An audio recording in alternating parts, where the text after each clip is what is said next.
I'm glad to have you here. Follow my story until the end and comment the city you're watching from. The first time I noticed something was wrong at my company was on a Tuesday in April.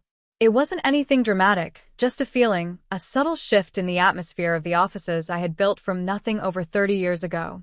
As I walked through the open workspace of Harris Family Consulting, I noticed how conversation stopped when I approached, how employees who used to greet me warmly now offered tight smiles before quickly looking away. Probably nothing, I told myself, smoothing down my tailored navy suit as I headed toward my corner office. At 62, I've developed an almost supernatural ability to sense trouble before it fully materializes. My husband, Thomas, calls it my witch sense and jokes that I can smell a financial irregularity from a mile away. "Morning, Mom." Liam's voice cut through my thoughts as he emerged from the conference room. His tall frame was impeccably dressed in a designer suit that probably cost more than what most of our employees make in a week. At 35, my son has grown into a handsome man with his father's charm and what I once believed was my own business acumen. "Liam," I nodded, noticing he wasn't alone. His wife, Evelyn, emerged behind him, elegant as always, in a red dress that somehow walked the line between professional and runway ready. "Rebecca, darling." Evelyn air-kissed both my cheeks, her signature perfume leaving a cloud of expensive scent in her wake. "We just finished the meeting with the Petersons. Absolute success. They're increasing their contract by 30%. "The Petersons?" I frowned, but they weren't scheduled for a review until next month. Something flickered across Liam's face, so brief I might have missed it if I hadn't been looking for it. "They called last week wanting to move it up. I handled it since you were busy with the Wilson account." "I see." I didn't recall being particularly busy with the Wilson account. In fact, I hadn't spoken to the Wilsons in weeks. But before I could probe further, Liam smoothly changed the subject. "Speaking of which, how did that go? Dad mentioned you were worried about their expansion plans." I allowed the conversation to shift, making a mental note to call the Petersons myself later. "It went fine. They agreed to a more conservative approach for the first quarter." "Always the careful one." Evelyn smiled, her perfect teeth gleaming. "Liam and I were just saying how the company could benefit from taking a few more calculated risks these days. The market rewards boldness. The market also punishes recklessness," I replied mildly, something I've learned over 30 years of keeping this company profitable through 3 recessions. Evelyn's smile remained fixed, but her eyes cooled noticeably. "Of course, your experience is invaluable." The way she hesitated before the last word sent a small chill down my spine. It wasn't the first time I'd sensed a certain dismissiveness from my daughter-in-law, but lately it seemed more pronounced. "We should get going," Liam interjected, checking his Rolex, a new one. I noticed when he had replaced the watch Thomas and I had given him for his 30th birthday. "We have that lunch with the Morgans." "The Morgans?" I frowned again. "They're clients. Shouldn't I be there?" "Just a social lunch." Mom, David Morgan's daughter, and Evelyn were at school together. Nothing business-related. I watched them leave, Evelyn's hand possessively on Liam's arm, her diamond bracelet catching the light. The bracelet was new. I was certain of it, just like the watch Liam was wearing and the luxury car they'd driven to work in this morning. My son's salary is generous, but not that generous. Evelyn's role as marketing director pays well, but nowhere near enough to justify their apparently ever-expanding collection of luxury goods. Something didn't add up. Instead of going to my office, I changed direction and headed to the accounting department. Normally, I would have summoned Sarah Chen, my longtime administrative assistant, but something told me to keep my concerns private for now.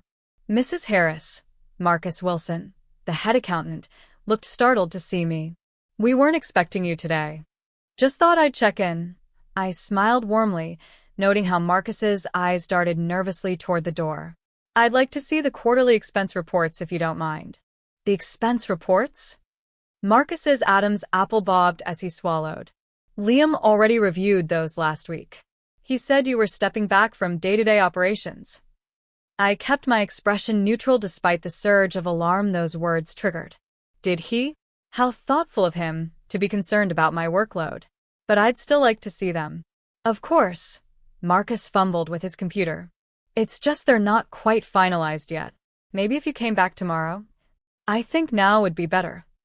My voice remained pleasant, but I felt my eyes harden slightly. Unless there's a reason, I shouldn't see them. Marcus's face flushed. No reason at all. It's just... He trailed off, clearly conflicted. I decided to change tactics. Marcus, you've been with this company for what, 12 years now? 13 next month, he confirmed. And in those 13 years, have I ever given you reason to believe I'd be anything but fair, even when mistakes were made? Marcus's shoulders slumped slightly. No, Mrs. Harris. Then please show me what has you so nervous. With visible reluctance, Marcus turned his monitor toward me and pulled up a spreadsheet. Liam said these were confidential until the board meeting next week. I scanned the document, my trained eye immediately spotting several irregularities. Client invoices that didn't match contract amounts, consulting fees to companies I'd never heard of, executive expenses that had nearly tripled in the past 2 quarters.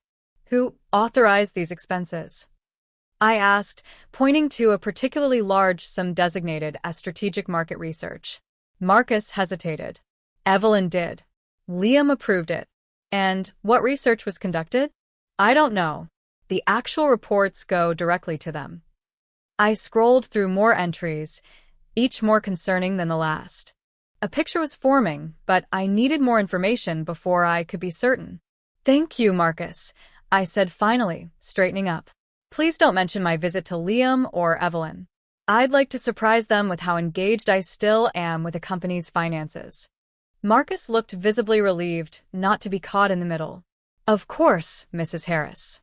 As I walked back to my office, my mind was racing. The expense reports confirmed my suspicions that something was seriously wrong, but they didn't tell the whole story. If Liam and Evelyn were embezzling funds, and the evidence certainly pointed in that direction, I needed irrefutable proof before confronting them. I also needed to understand the full scope of what they were doing. Were they simply siphoning money from the company? Or was there something more sinister at play? The meeting with the Petersons that had been moved up, the social lunch with the Morgans? Were clients being targeted somehow in my office? I closed the door and sat at my desk, a heavy feeling settling in my chest. If my suspicions were correct, my own son was stealing from me, betraying not just my trust, but the legacy I had built for him to inherit. The thought was almost too painful to bear. My phone buzzed with a text from Thomas. Dinner at Romano's tonight. Liam and Evelyn want to celebrate their Morgan deal. What Morgan deal? I stared at the message. Another piece of the puzzle clicked into place. The social lunch was clearly business-related after all. Business that Liam didn't want me involved in. I texted back. Sounds lovely. 7 p.m. As I set my phone down, my gaze fell on the family photo on my desk, Liam's graduation from business school. All of us smiling proudly, full of hope for the future we would build together. Had it all been a lie? Had Liam been planning this betrayal? Even then, one thing was certain. I hadn't built a successful business by ignoring my instincts or shying away from difficult truths. If my son was stealing from my company, I would find out, and I would stop him, no matter how much it broke my heart. But I wouldn't confront him directly. Not yet. First, I needed a plan.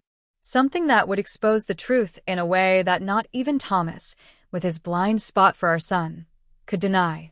As I stared out the window at the city skyline, an idea began to form. Liam and Evelyn thought they were so clever, but they had forgotten one crucial fact. Long before I was their mother and mother-in-law, I had been a formidable businesswoman who had outmaneuvered competitors twice my size. If they wanted to play games, I would show them exactly whom they were dealing with. Romano's was bustling with the usual Tuesday night crowd when I arrived. Thomas was already seated at our regular table, nursing his scotch on the rocks. After 38 years of marriage, I could read his mood from across the room. Relaxed, proud, completely unaware of the storm brewing in our family business. There she is, he smiled, standing to kiss my cheek as I approached. The financial wizard herself. Hardly, I replied, settling into my chair. Just doing my job. Always downplaying your success. Thomas winked, signaling the waiter for my usual martini. Liam and Evelyn are running a bit late. Something about finalizing details with the Morgans. I kept my expression neutral. So, this Morgan deal, what exactly are we celebrating? Thomas looked surprised. You don't know? I thought. Well, Liam said they brought in the Morgans' entire portfolio.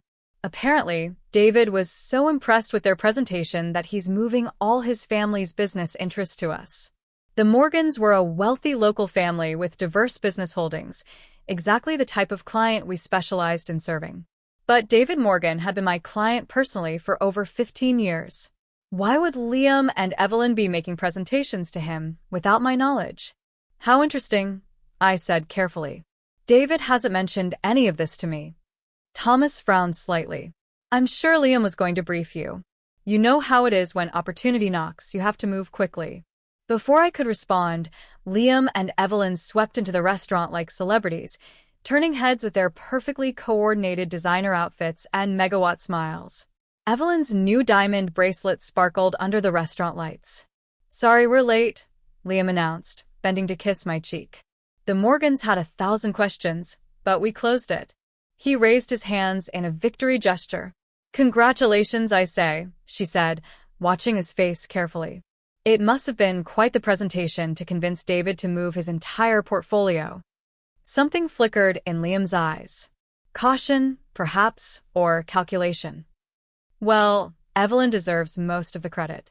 Her marketing approach is revolutionizing how we pitch to clients. Evelyn pined at the praise. It's all about understanding what people really want. The Morgans weren't just looking for financial advice. They wanted prestige, connection, a certain exclusivity.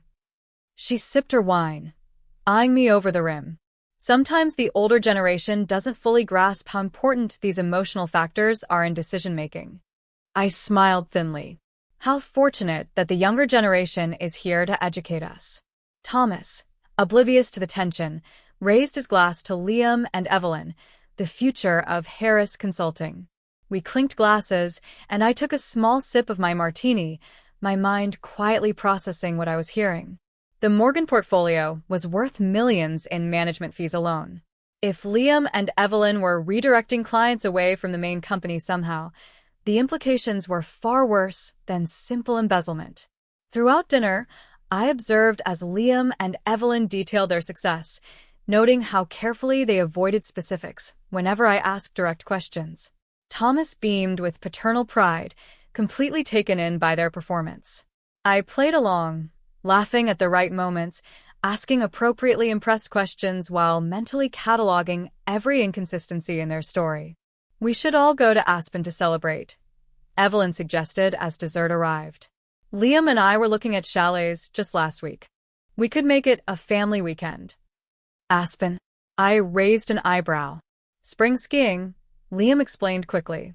The powder is still excellent, and we thought it would be a nice family getaway before the quarter ends. Before I could respond, Evelyn jumped in. And we have amazing news. We put a deposit on that lake house we've been eyeing. You know, the one on Lake Morrison. Thomas looked surprised. The Henderson property, but that was listed at what, 3.3? 3.2. Evelyn corrected smugly. But worth every penny. We close next month. I took a deliberate sip of water, doing quick mental math. Even with their combined salaries and bonuses, there was no way Liam and Evelyn could afford a $3.2 million vacation home. Not unless they had another source of income or access to funds that weren't theirs.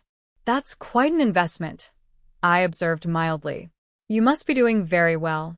Liam shifted slightly in his seat. The market's been good to us. Plus, Evelyn's family helped with the down payment. Evelyn's family was comfortable, but not wealthy. Certainly not help with a multi-million-dollar home wealthy. Another discrepancy to consider. The rest of dinner proceeded with similar revelations, casual mentions of luxury purchases, hints of deals I knew nothing about, clients being approached without my knowledge. By the time we said our goodbyes in the parking lot, my concerns had solidified into something much more concrete. They're doing so well, Thomas said as we drove home, his voice warm with pride. Liam really takes after you, Rebecca. Perhaps, I replied, gazing out the window at the passing city lights. Later that night, while Thomas slept soundly beside me, I sat in our home office reviewing old company records. If Liam and Evelyn were systematically stealing from the company or diverting clients, there would be patterns, discrepancies that might not be obvious at first glance, but would reveal themselves under scrutiny. I started with a client list, comparing active accounts from 6 months ago to the current roster. Immediately, I spotted several high-value clients who were no longer listed, including the Wilsons, whom Liam had claimed I was busy working with just that morning. Next, I examined the expense reports Marcus had shown me, cross-referencing them with actual company activities. The strategic market research that Evelyn had authorized, over $150,000 in the past quarter alone, had produced no actual reports that I could find. The consulting fees went to a company called EC Strategic Partners, which a quick internet search revealed had been incorporated just 8 months ago. EC Strategic Partners, Evelyn Carter. It wasn't even subtle once you knew what to look for. By the end of the day, I had compiled enough discrepancies to be absolutely certain. My son and his wife were systematically looting my company while diverting top clients to what I strongly suspected was their own competing firm. I leaned back in my chair, a cold feeling settling in my chest. The betrayal cut deep. They hadn't just taken money.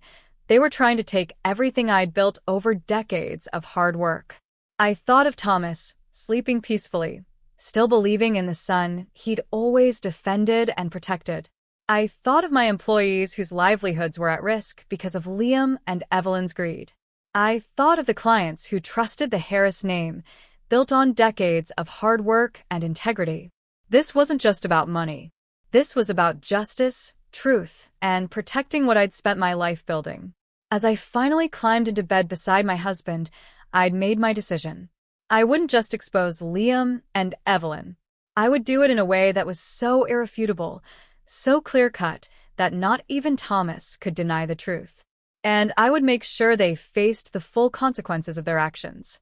They thought I was just a trusting mother, too sentimental and too detached from daily operations to notice their scheme. They were wrong. The next morning, I arrived at the office earlier than usual. The Harris Consulting Building was quiet at 7 a.m., with only the cleaning staff moving quietly through the hallways, perfect for what I needed to do. I made my way to Sarah Chen's desk. Sarah had been my executive assistant for 15 years, and if there was anyone in the company I could trust implicitly, it was her. Her desk was meticulously organized as always, her computer already humming to life. "Sarah," I said softly, startling her. She looked up, hand flying to her chest. "Mrs. Harris, I didn't expect you for at least another hour." "I need to speak with you privately," I said, keeping my voice low. "Not here. Can you meet me for coffee in 20 minutes at Harper's across the street?"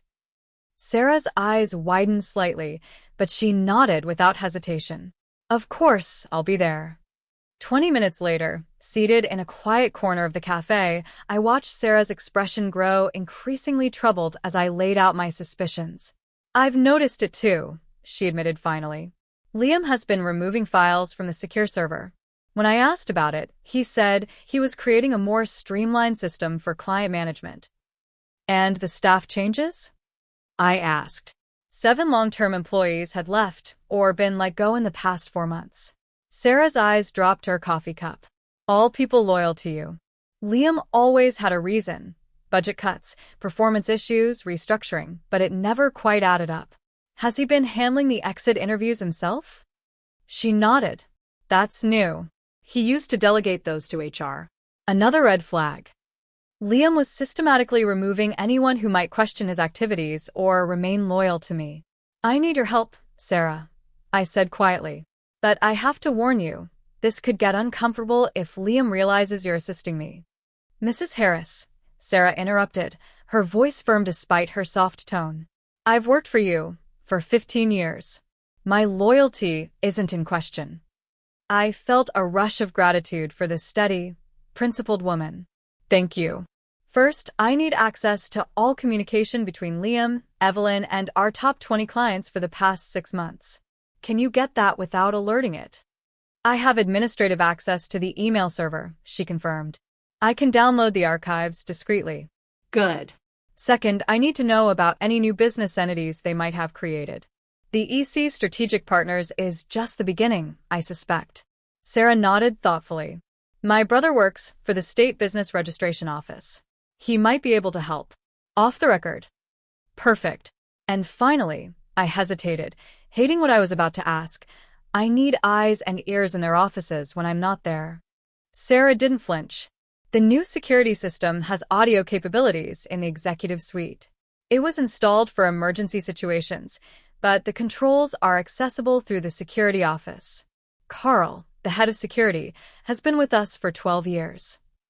I'd forgotten about the new security system, another example of how Liam had been counting on my supposed detachment from operational details.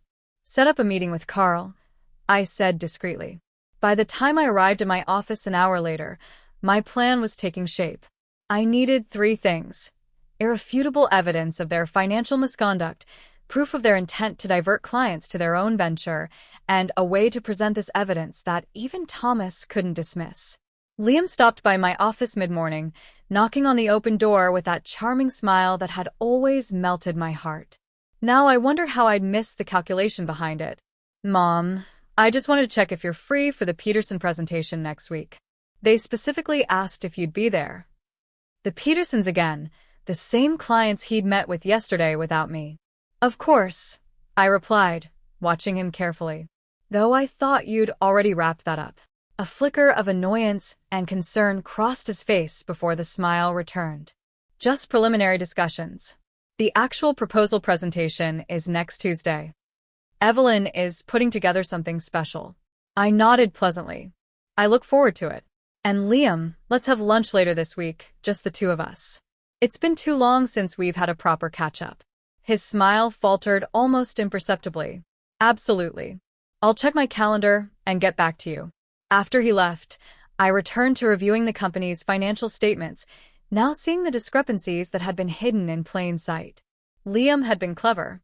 The individual transactions weren't large enough to trigger automatic alerts, and they were disguised as legitimate business expenses, but together they painted a damning picture. Around noon, Sarah texted me, meeting set with Carl, 2 p.m. off-site. The security chief met me at a small cafe several blocks from the office. Carl Henderson was a former police detective who had transitioned to corporate security 15 years ago. His handshake was firm, his eyes sharp and assessing. Sarah briefed me. He said without preamble once we were seated, "If what you suspect is true, this goes beyond internal theft. There are criminal implications." "I'm aware," I replied. "That's why I need to be absolutely certain before taking action." Carl nodded approvingly. Smart. The security system captures audio in all executive areas except bathrooms. Video is limited to common areas for privacy reasons. I can give you access to the feeds, but there's a potential legal issue. Explain. As the company owner, you have the right to monitor company premises, but if you're gathering evidence for potential criminal charges, we need to be careful about chain of custody. I considered this. For now, I just need to confirm my suspicions. We can worry about legal admissibility later. Carl agreed. And by the end of our meeting, I had access to the security system through a secure application on my personal tablet. Another piece in place. That evening, I received a text from Sarah. Found 3 more entities: EC Strategic Partners, Morgan Harris Holdings, and Lakeside Asset Management, all registered in the past 8 months, all listing Elon as principals. Morgan Harris Holdings. They were even using my family name to steal my clients. The audacity was breathtaking. Thomas was working late at the university, so I had the house to myself. I sat in my home office, organizing what I'd learned so far and planning my next steps. The evidence was mounting, but I needed something definitive, something that would make their betrayal so clear that not even Thomas could deny it. As I reviewed my notes, a notification appeared on my tablet. Movement in Liam's office. He had returned to the building despite the late hour. Curious, I activated the feed. Liam and Evelyn were there, speaking in hushed but excited tones as they review documents spread across his desk. "The Petersons are practically signed," Evelyn was saying. Once we get Rebecca to make the formal introduction at the presentation, they'll trust us completely. And they'll never know that their assets will be managed by Lakeside, not Harris, Liam added with a laugh. Mother's stamp of approval is still our best selling point. They're using me, I whispered to the empty room, the final piece clicking into place. They weren't just stealing clients. They were using my reputation, my relationships to do it. I switched off the tablet, my resolve hardening. I now knew exactly what I needed to do. Liam and Evelyn wanted to use my reputation. Fine, I would give them the opportunity, but on my terms, not theirs. The trap I would set needed to be perfect, irrefutable, and public enough that there could be no denying what they had done. And I knew just how to do it.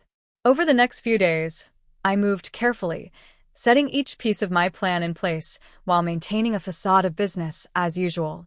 To anyone watching, especially Liam and Evelyn, I appeared to be the same semi-detached company founder, gradually stepping back from daily operations to make room for the next generation. Only Sarah and Carl knew differently. With their help, I gathered evidence methodically, building a comprehensive picture of exactly what Liam and Evelyn had been doing. The scope of their betrayal was even larger than I had initially suspected. Through the security feeds, I learned they had already diverted 12 major clients to their shadow companies. Through financial records, I discovered they had siphoned nearly $1.2 million in company funds through fake consultancy fees and inflated expenses. And through emails Sarah recovered, I confirmed they planned to resign and take the company's biggest clients with them once they had secured enough business to launch publicly. They're planning to announce their new venture at the annual Client Appreciation Gala next month. I told Sarah during one of our off-site meetings they'll have poached enough clients by then to survive the initial break. How can they possibly think they'll get away with this? Sarah asked, genuinely bewildered. The legal implications alone. They're counting on family ties, I replied. They assume I won't pursue legal action against my own son, and that even if I wanted to, Thomas would never allow it. The more I uncovered, the clearer it became that Liam and Evelyn viewed me not as a respected founder, but as a convenient stepping stone, and eventually an obstacle to be removed. It was painful to accept, but the evidence was undeniable. By Friday, I had enough information to take action. I could have gone straight to the authorities or called an emergency board meeting to present my findings. But that approach had drawbacks. It would be messy, public, and would give Liam and Evelyn time to prepare their defenses or potentially destroy evidence. No, I needed something more definitive, something that would catch them in the act so blatantly that there could be no wriggling out of it. And for that, I needed bait they couldn't resist. The opportunity presented itself that afternoon when Liam finally followed up on my lunch invitation.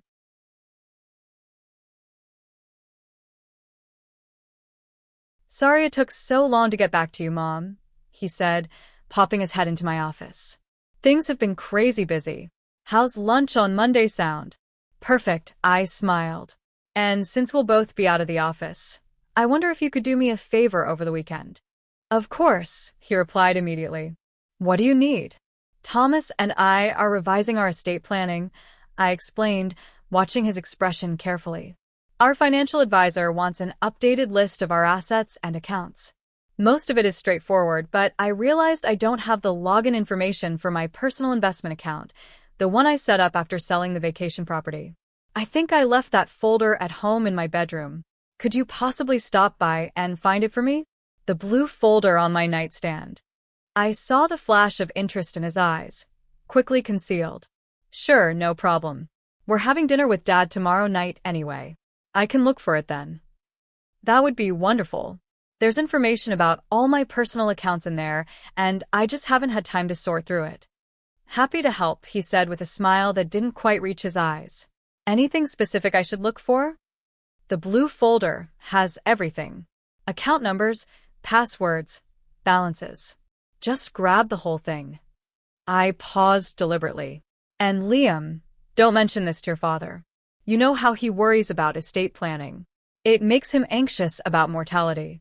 Our secret, Liam promised, already mentally counting the money, if I read his expression correctly. After he left, I sat back in my chair, a mixture of sadness and determination washing over me. I had just offered my son bait. I knew he wouldn't be able to resist access to my personal finances separate from the company, with the added bonus of keeping it secret from Thomas.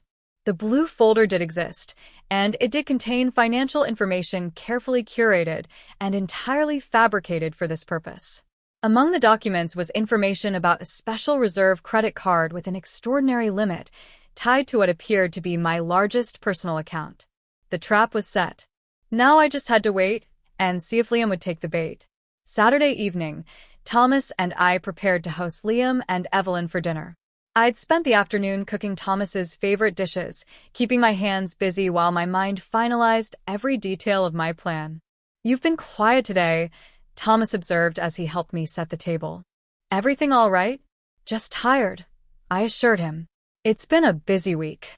Liam mentioned you've been more involved at the office lately. I thought you were cutting back." I arranged the napkins carefully, just tying up some loose ends, making sure everything's in order. Thomas smiled affectionately. Always the perfectionist. "You know, you should be proud of how Liam has stepped up. The company couldn't be in better hands." The irony of his statement might have made me laugh if it weren't so painful. "We'll see," I said noncommittally. Dinner went exactly as I expected. Evelyn dominated the conversation with stories of their social connections and luxury purchases, while Liam periodically checked his watch, no doubt eager for an opportunity to search for the folder I'd mentioned. After dessert, I deliberately left my wine glass half full and excused myself. "I've got a terrible headache coming on. I think I'll take something and lie down for a bit." "Do you want me to come with you?" Thomas asked, concerned. No, stay and visit. I just need to lie down in the dark for a while. Those new computer screens at the office are murder on my eyes." In our bedroom, I took the blue folder from the nightstand and placed it prominently on top. Then I removed the small camera I'd hidden earlier and positioned it with a clear view of the nightstand. Finally, I took the sleeping pill I'd already palmed and washed it down with water from the bathroom sink. The medication was real, a prescription sleep aid I occasionally used for insomnia. Tonight, I needed to be genuinely asleep when Liam made his move. The appearance of deep sleep had to be authentic. Liam was many things, but he wasn't stupid. I changed into pajamas, turned off the lights except for a small lamp, and got into bed with a book. The sleeping pill would take about 30 minutes to work. By the time Liam came looking for the folder, I would be genuinely unconscious, but the camera would capture everything. As I felt the medication beginning to take effect, a wave of sadness washed over me. How had it come to this? Setting a trap for my own son, whom I'd raised, loved, and trusted with my life's work. But beneath the sadness was a steely resolve. Liam and Evelyn had made their choices. They had betrayed not just me, but everything I'd built, everyone who depended on Harris Consulting for their livelihoods, and every client who trusted us with their financial future. As I drifted towards sleep, I thought about what would happen next. Either Liam would take the bait, giving me the irrefutable evidence I needed, or he wouldn't, in which case I still had enough proof to take action, just with a less dramatic reveal. Either way, by Monday morning everything would change. The thought followed me down into darkness as the sleeping pill finally took hold. I woke to the gentle beeping of my alarm, set for 5 a.m. My head felt heavy from the sleeping pill, but my mind cleared quickly as I remembered the events of the previous night. Reaching under my pillow, I found my phone and checked the security app. The camera had worked perfectly. There it was in high-definition clarity, Liam entering my darkened bedroom at 11:17 p.m. moving quietly toward my nightstand.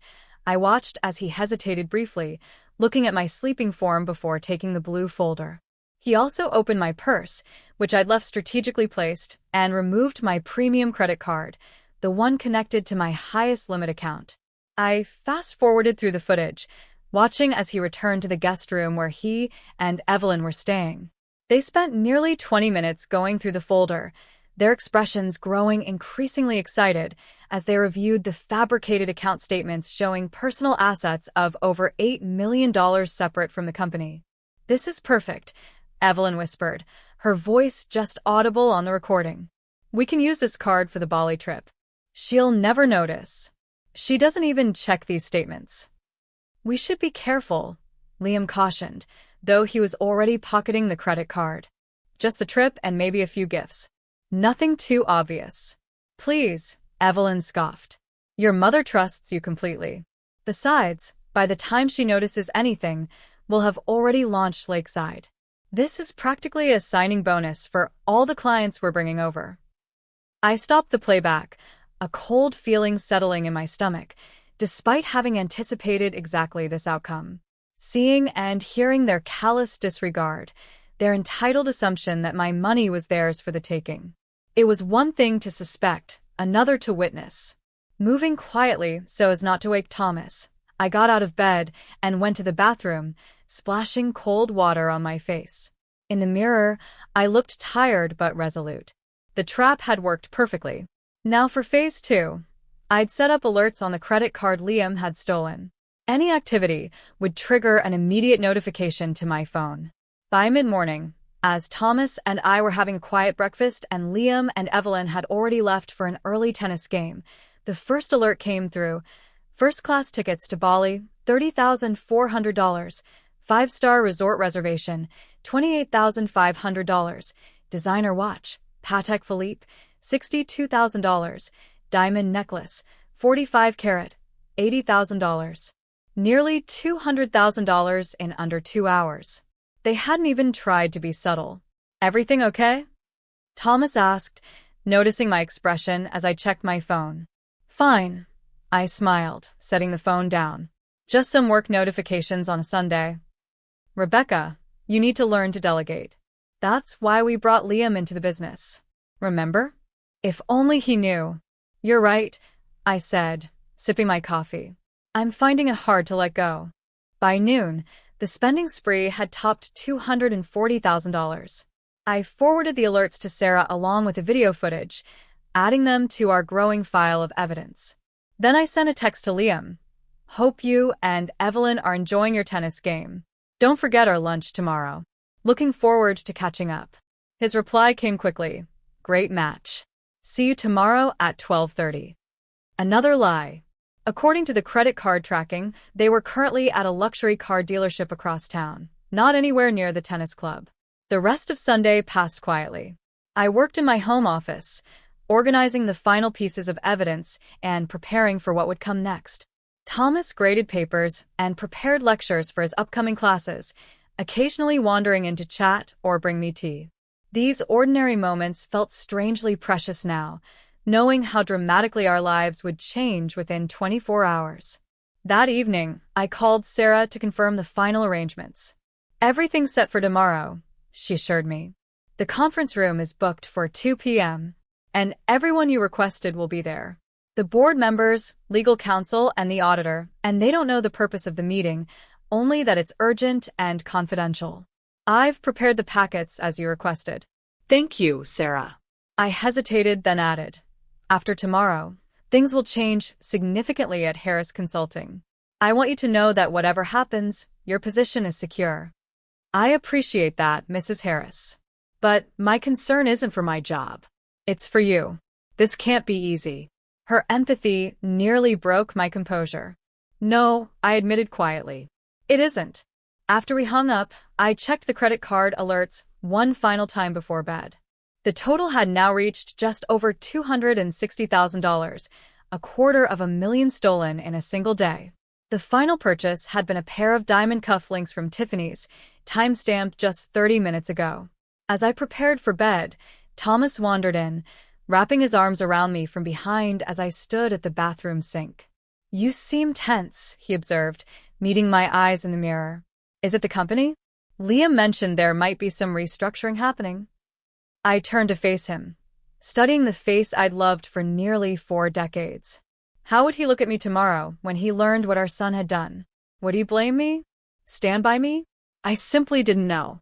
It's nothing serious. I lied, hating the deception, but knowing it was necessary for just a few more hours.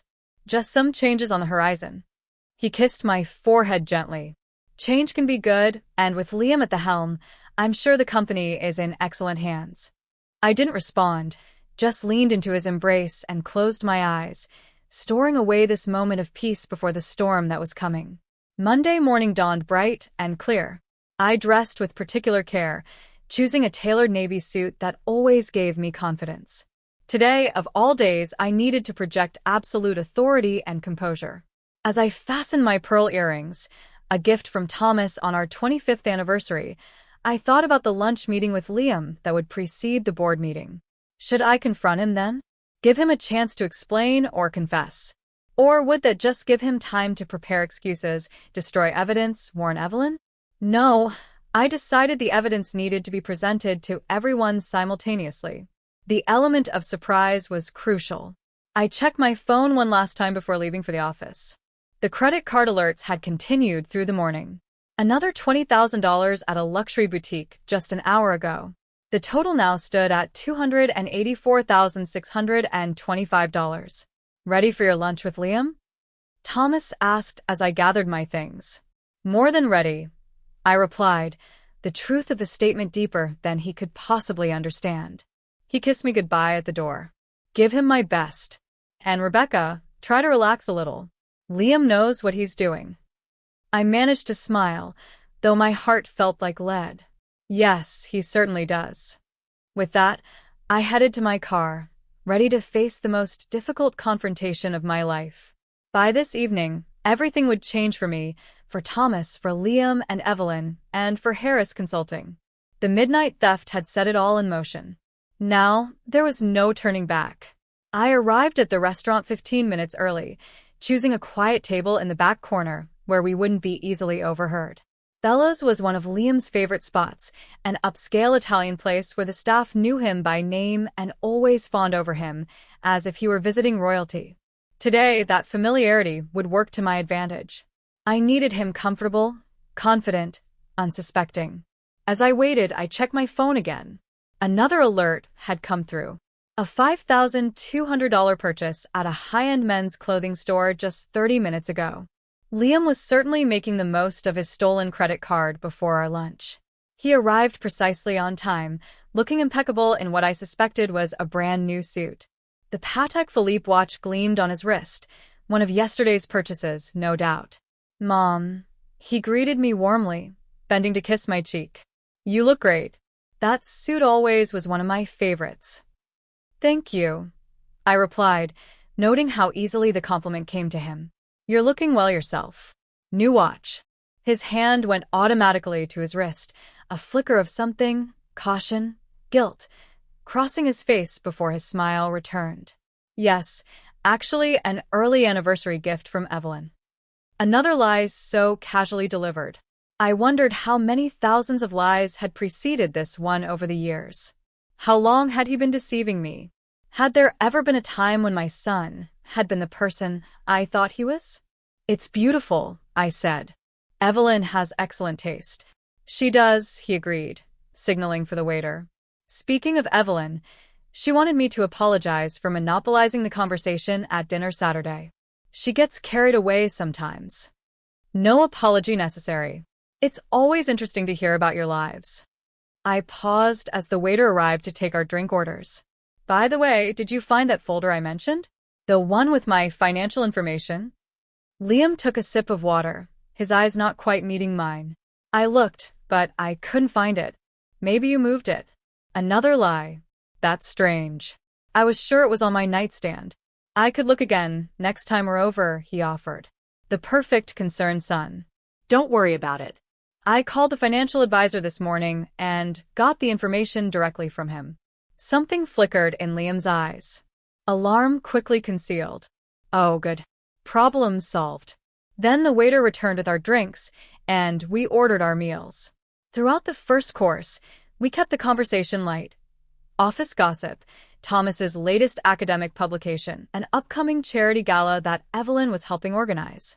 To anyone observing us, we would have appeared to be a mother and son enjoying a pleasant lunch together. But beneath the surface, I was cataloging every inconsistency, every careful evasion, every moment when Liam checked his phone a bit too anxiously. He was waiting for something. Confirmation of the board meeting perhaps, or updates from Evelyn about their plans. So, I said, as our main courses arrived, Tell me about this Peterson presentation tomorrow. I understand it's quite important. Liam launched into an explanation of their strategy, how Evelyn had developed a revolutionary approach to managing family assets across generations. He was animated, passionate, and entirely deceptive. Not once did he mention that the Petersons would actually be directed to Lakeside Asset Management, not Harris Consulting.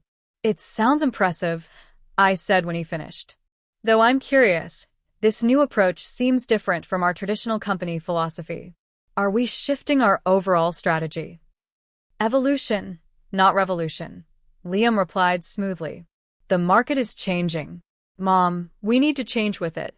And these changes, they've all been documented and approved through proper channels, a slight narrowing of my eyes. Of course, everything's been handled according to company protocol. More lies. There had been no board approvals, no official documentation of these evolutionary changes. Just Liam and Evelyn operating in the shadows, using the company's resources and reputation to build their own competing business. Good, I smiled.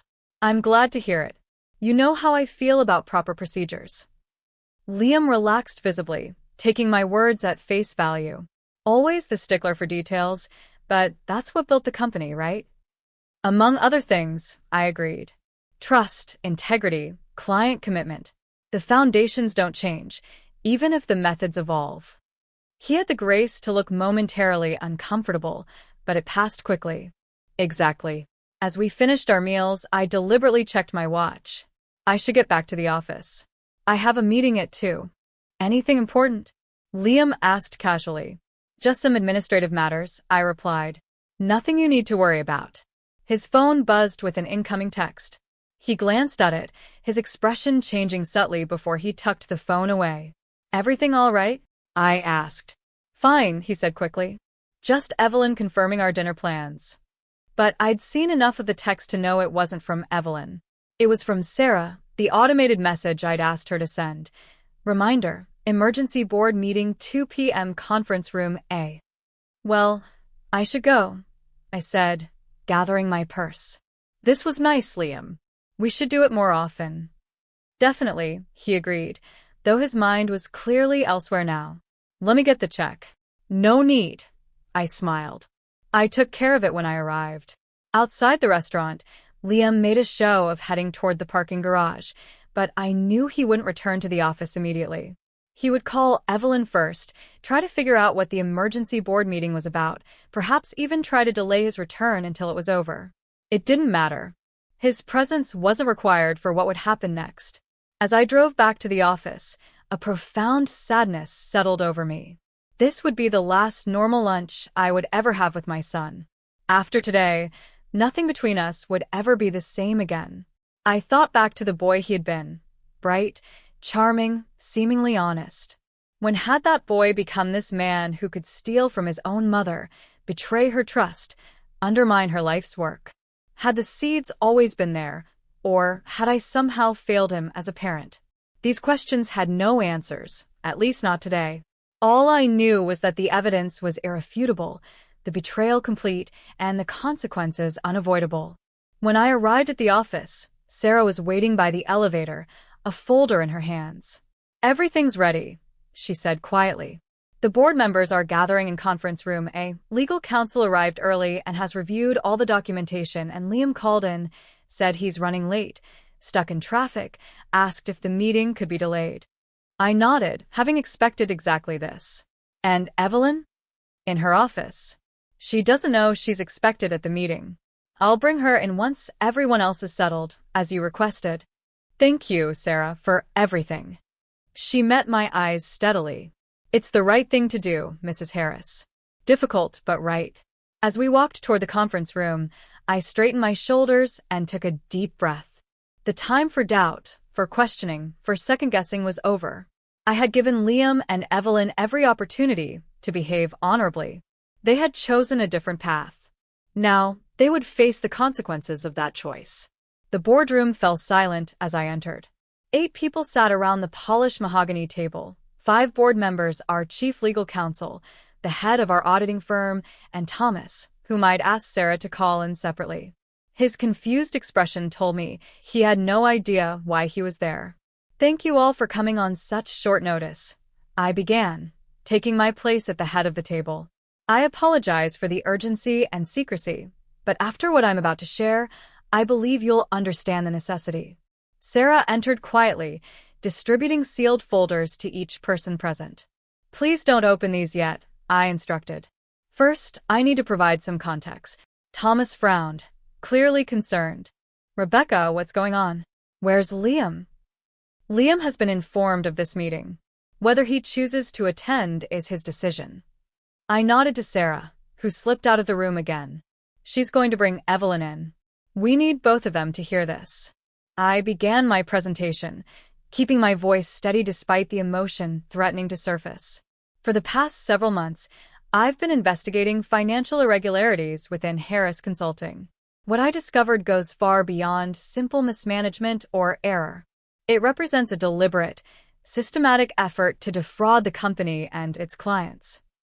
The board members exchanged alarmed glances. Jonathan Weber, our longest-serving member, leaned forward. "What kind of irregularities are we talking about, Rebecca?"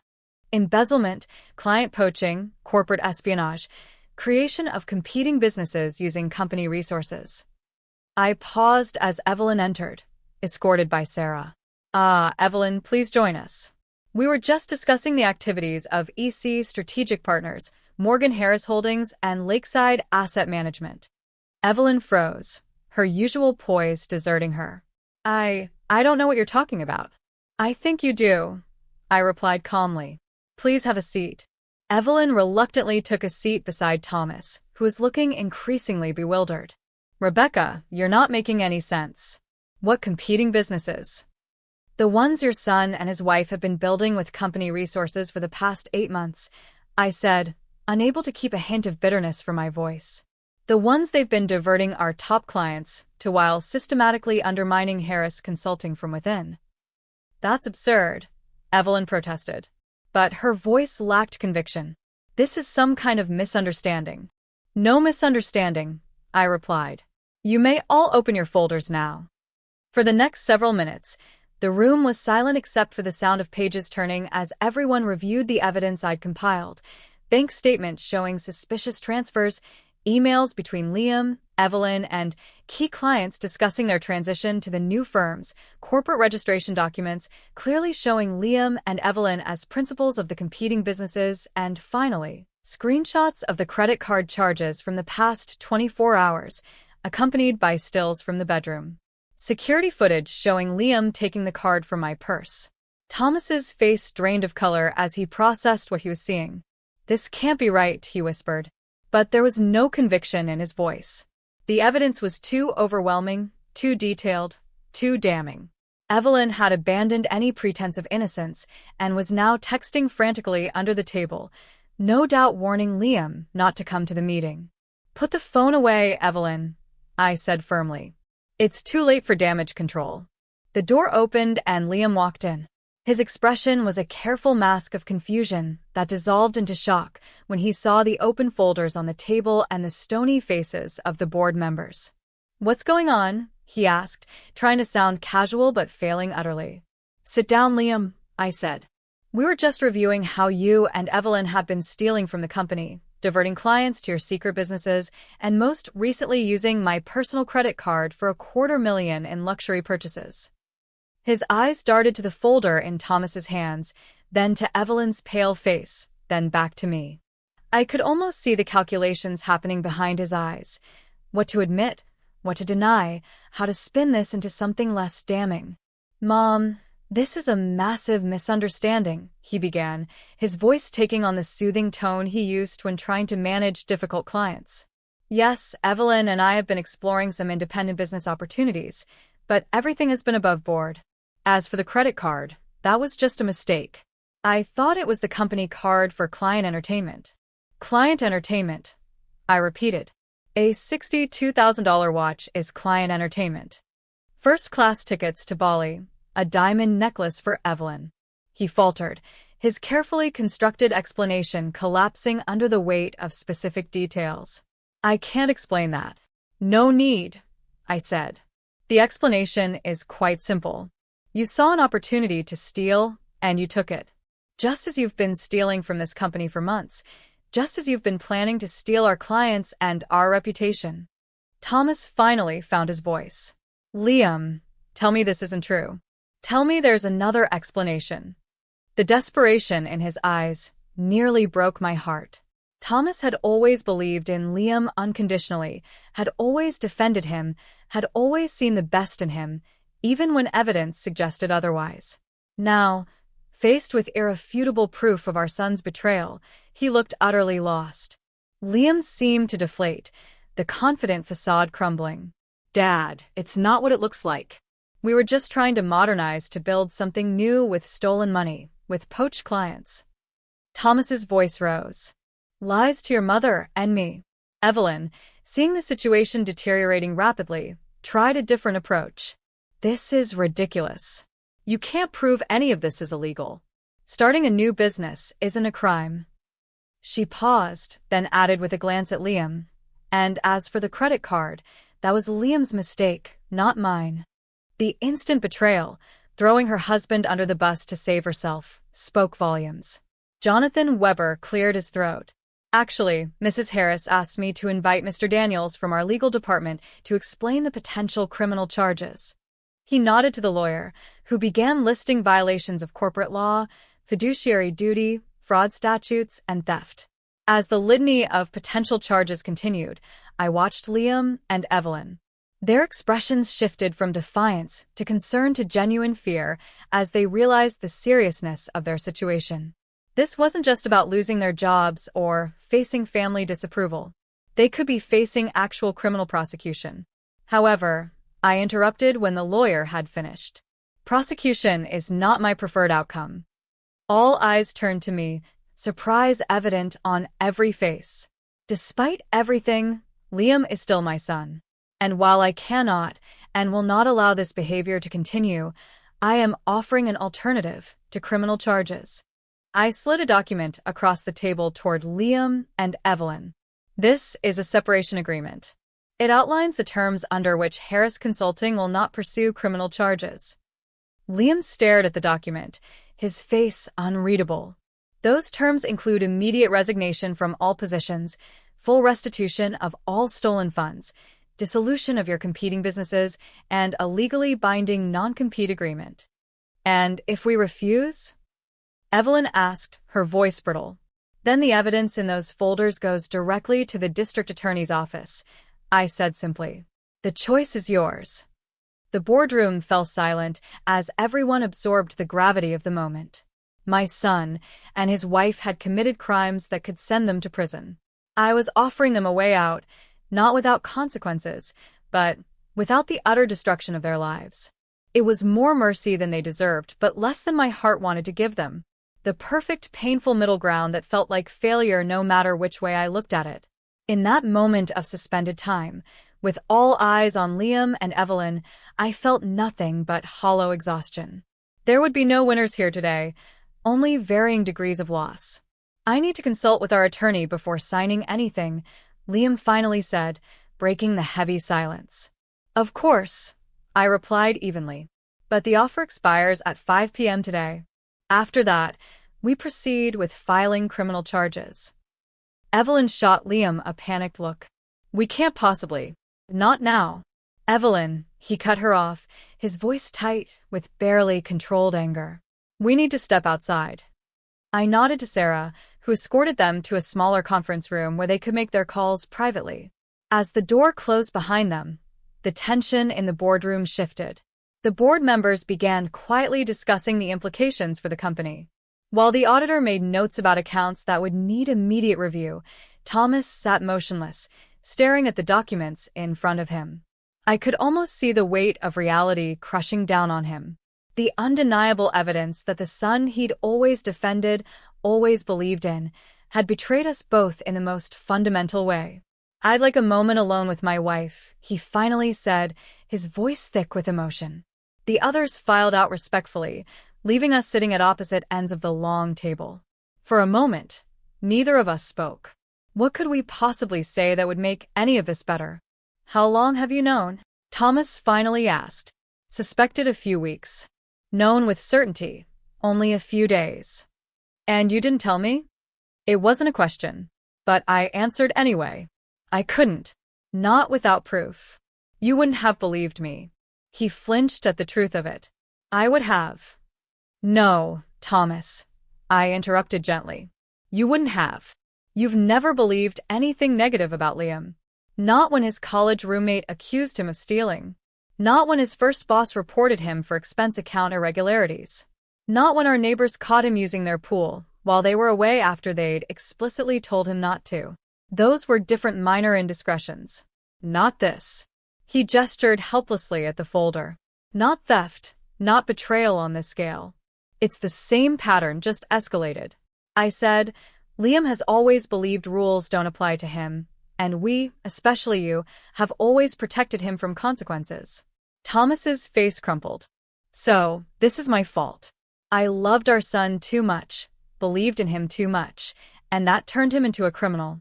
I reached across the table, taking his hand. No, Liam made his own choices, but we did fail him in one crucial way. We never taught him that actions have consequences, and now the consequence could be prison. Thomas withdrew his hand, running it through his hair in a gesture so like Liam's that it made my heart ache. How can you be so calm about this, so cold? The accusation stung, but I understood it came from his pain. I'm not cold, Thomas. I'm heartbroken. But one of us needs to stay focused on what has to be done. And what exactly is that? Destroying our son's life, his marriage, his future? Liam destroyed those things himself, I replied, trying to keep the edge from my voice. I'm trying to save what can be saved. The company, our employees' livelihoods, our clients' trust. And yes, I'm trying to give Liam a chance to avoid prison, which is more mercy than most people in my position would show. Thomas fell silent again, the fight draining out of him.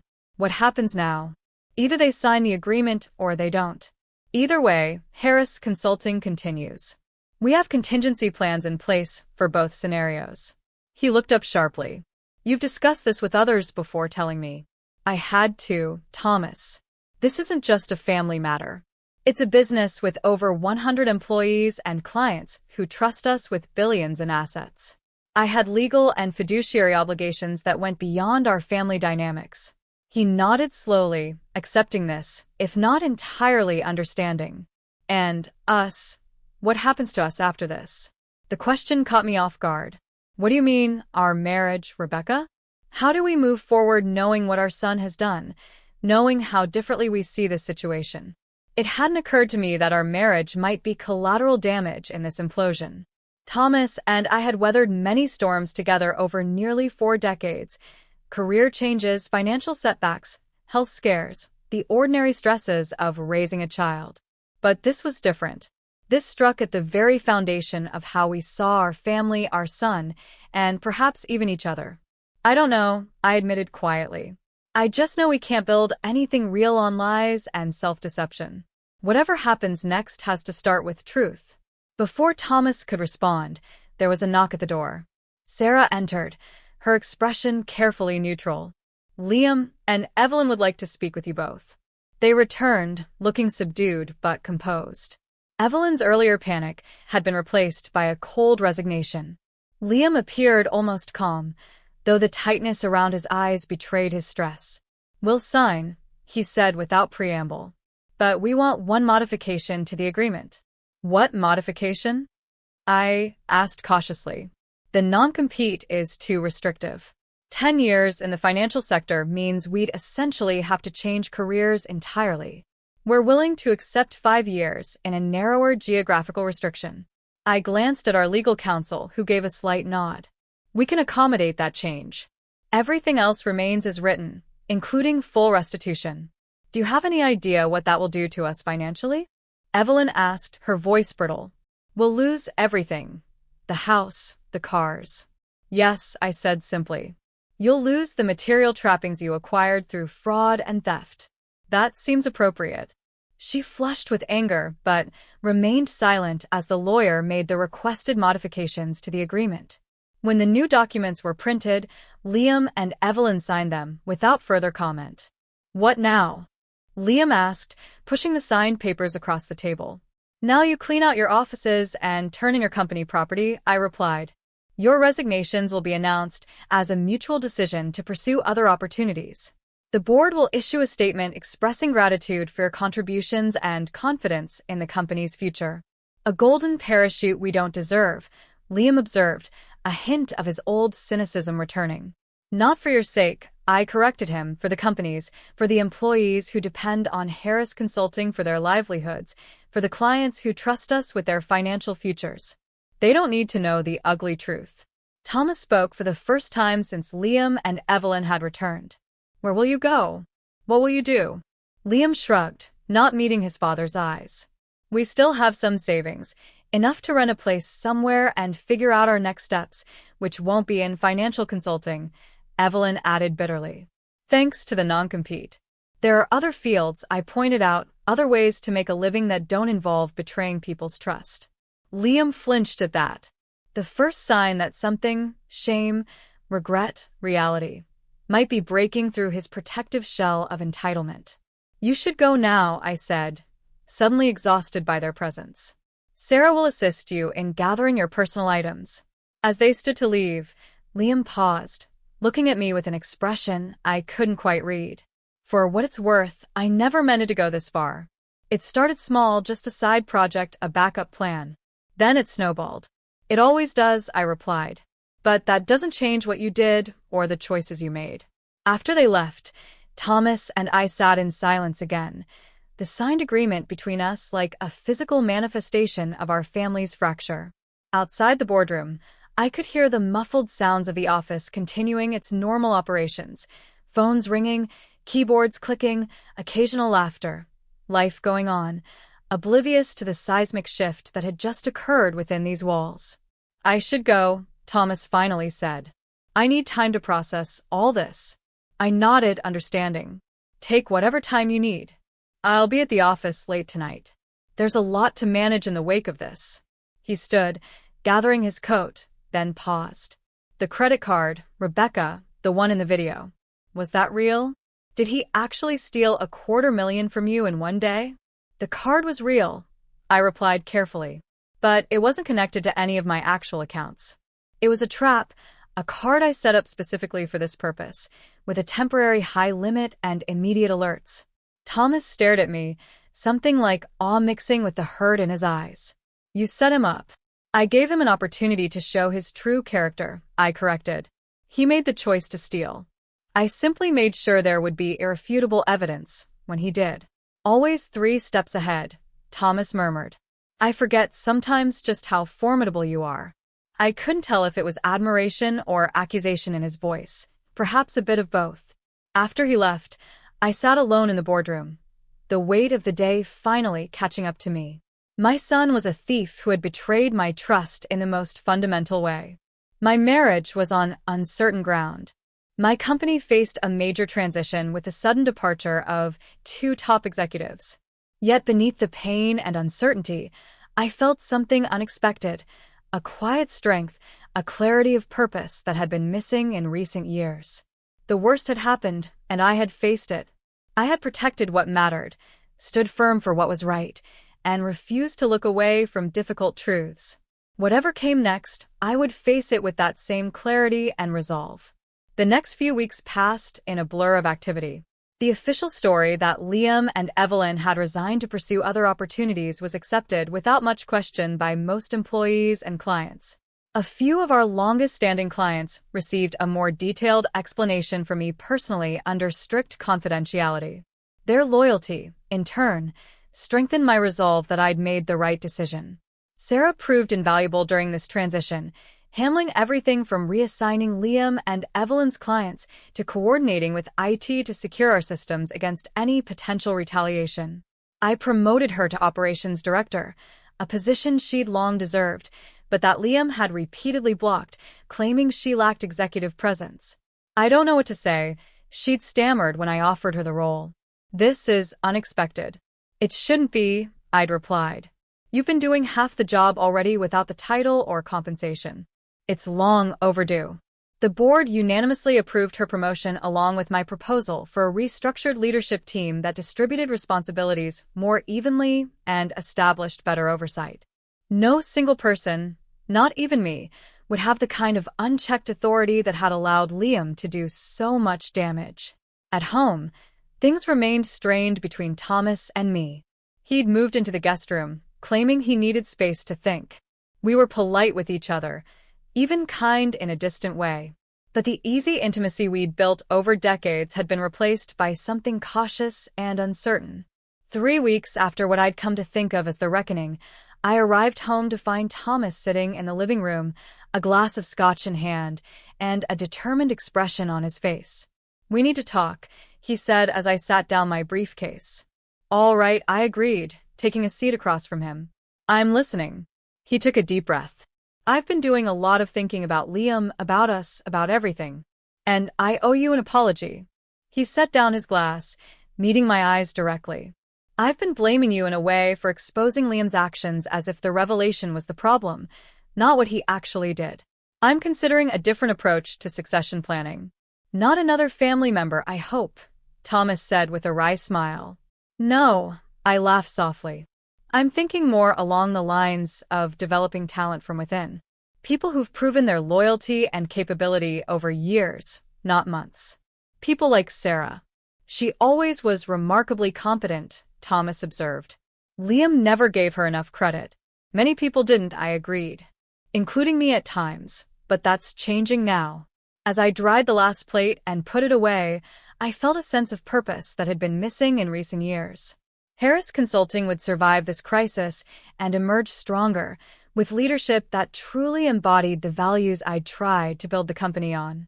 My marriage, too, might eventually heal with honest communication, replacing the comfortable but ultimately damaging patterns we'd fallen into. And Liam, that remained to be seen. The path to redemption was there if he chose to take it, but the journey would be his to make. I couldn't walk it for him. I couldn't shield him from the consequences of his actions any longer. In that way, perhaps this painful episode was a gift of sorts, a final opportunity for my son to grow into the man I'd always hoped he would become, rather than the entitled, dishonest person he'd allowed himself to be. Only time would tell if he would take that opportunity. For now, I had a company to rebuild, a marriage to repair, and a life to reclaim. One truthful step at a time. 6 months passed, bringing changes both expected and surprising. Harris Consulting not only survived the transition but thrived under the new leadership structure. Without Liam and Evelyn's hidden sabotage, client retention improved dramatically, and the atmosphere in the office transformed from tense uncertainty to collaborative energy. Sarah exceeded even my highest expectations in her new role, bringing a fresh perspective while honoring the company's core values. Several other longtime employees stepped into leadership positions that Liam had previously blocked them from, creating a diverse and experienced executive team. At home, Thomas and I had gradually rebuilt our relationship. The guest room was empty again, and while we'd never recapture the blind trust of our early years, we developed something perhaps more valuable, a partnership based on honest communication and mutual respect. Our weekly date nights had become a sacred ritual, a time to connect without the pressures of work or family drama. As for Liam and Evelyn, we received updates primarily through Thomas, who maintained limited contact with them. They had moved to a different city, both working jobs that they would have considered beneath them a year ago. Evelyn had abandoned her influencer aspirations and was now a sales associate at a department store. Liam worked in the back office of a small manufacturing company, doing basic accounting as close to financial work as he could get while honoring the non-compete agreement. The restitution payments came like clockwork each month, not without complaint, according to Thomas, but they came nonetheless. It would take years to repay the full amount, a constant reminder of their choices and their consequences. I had not spoken directly to Liam since the day in the boardroom. He had made no attempt to contact me, and I had respected that distance, believing that any reconciliation would need to begin with him acknowledging the gravity of what he had done. So far, that acknowledgement hadn't come until today. "Mrs. Harris," Sarah's voice came through the intercom on my desk. "There's someone here to see you." He doesn't have an appointment, but… She hesitated. It's Liam. My heart stuttered in my chest. Liam is here now. Yes. Should I tell him you're unavailable? I considered it briefly. Part of me wanted to refuse to maintain the boundary that had been established, but another part, the mother who still loved her son despite everything, couldn't turn him away. No, it's all right. Send him in. As I waited, I straightened the papers on my desk, a nervous habit I thought I'd outgrown decades ago. What could he want after all this time? Money? A reduction in the restitution payments? The softening of the non-compete agreement? The door opened and Liam stepped in. I barely recognized him at first. Gone was the expensive suit, the perfectly styled hair, the confident swagger.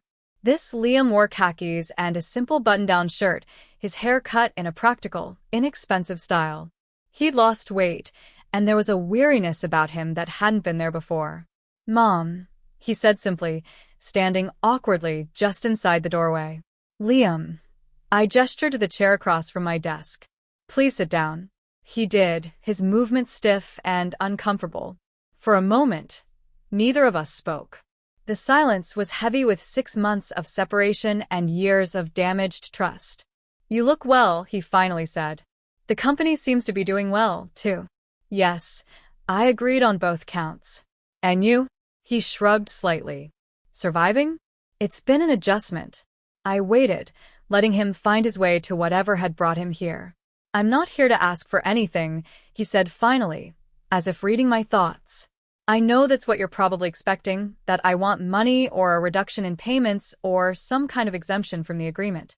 The thought had crossed my mind, I admitted. "No," he shook his head firmly. "I'm here because I owe you an apology. A real one. Not the excuses I tried to offer that day in the boardroom." This was unexpected. I kept my expression neutral, not wanting to discourage him, but not quite ready to accept whatever he might offer. "I've been doing a lot of thinking these past 6 months," he continued, "about who I am, who I've been, about the choices I made, and why I made them." "And what conclusions have you reached?" He met my eyes directly for the first time. "That I've been living my entire adult life with a sense of entitlement that was completely unjustified. That I convinced myself I deserved special treatment. Deserved more than what I earned. That I used Dad's unconditional support and your success as excuses for my own failings." His honesty surprised me. This didn't sound like the Liam who had left my office 6 months ago, angry and defensive. "What changed?" I asked. "Reality," he said with a humorless laugh. "Losing everything has a way of clarifying what matters. But also therapy. Evelyn and I both started seeing someone separately. The marriage didn't survive once we couldn't blame external factors for our problems." "I'm sorry to hear that," I said, and meant it. Despite my issues with Evelyn, divorce was painful for anyone. "Don't be. It was for the best." Liam leaned forward slightly. "The therapist helped me see patterns I've been repeating my whole life. Taking shortcuts, blaming others, expecting special treatment, using charm to manipulate situations." He paused. "All things you tried to address when I was younger, which I ignored or argued away." I remained silent, waiting for him to continue. "I'm not asking for forgiveness, Mom. What I did to you, to the company, to our family, it was unconscionable. I betrayed your trust in the worst possible way, and I have to live with that." "Then what are you asking for?" I kept my voice gentle despite my lingering caution. "Nothing." He shook his head. "I just needed to tell you that I know what I did was wrong. Completely, fundamentally wrong. Not a mistake or a misunderstanding or a situation that got out of hand, but a deliberate series of choices I made because I thought I was entitled to more than I had." His words settled between us, heavy with a sincerity I hadn't expected.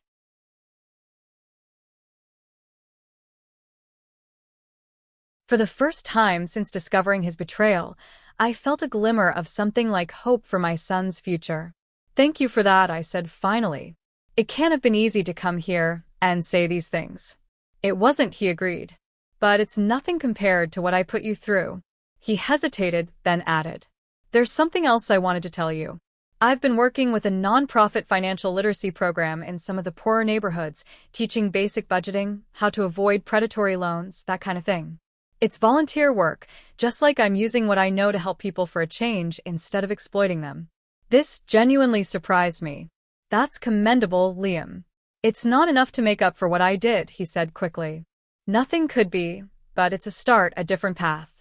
We talked for nearly an hour, covering ground we should have covered years ago. Liam spoke openly about the pressure he'd felt to live up to my success, the resentment that had festered when things didn't come as easily to him as he thought they should, the toxic dynamics in his marriage that had encouraged his worst impulses. I spoke about my own regrets, how I'd perhaps focused too much on results rather than character when raising him, how I'd allowed Thomas's indulgence to go unchallenged too often, how I'd sometimes used financial support as a substitute for emotional connection.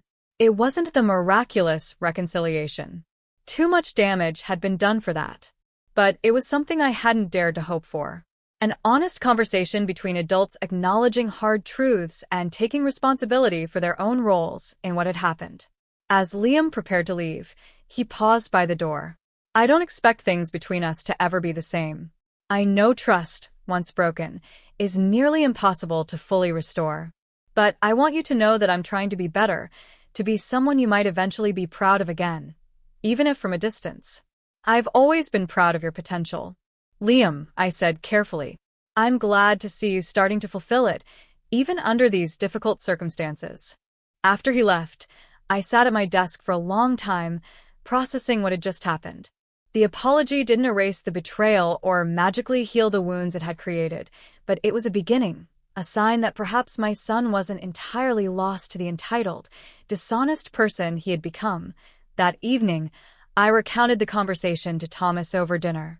It sounds like he's genuinely trying to change, he said, hope evident in his voice. Perhaps, I agreed cautiously. Time will tell if it's lasting change, or just a phase born of necessity. You don't seem convinced, Thomas observed. I consider my words carefully. I want to believe in his transformation, but I've spent too many years making excuses for him, seeing what I wanted to see rather than what was actually there. This time, I need actions, not just words, sustained over time. That's fair, Thomas acknowledged. And probably healthier for both of you in the long run. Later that night, as we prepared for bed, Thomas asked, Do you ever regret setting the trap with a credit card, exposing everything the way you did? I thought about the chaos of the past 6 months, the restructuring of the company, the strain on our marriage, the painful separation from our only child. But I also thought about the honesty that had replaced comfortable lies, the integrity that had been restored to my company, and now possibly the beginning of genuine growth in my son.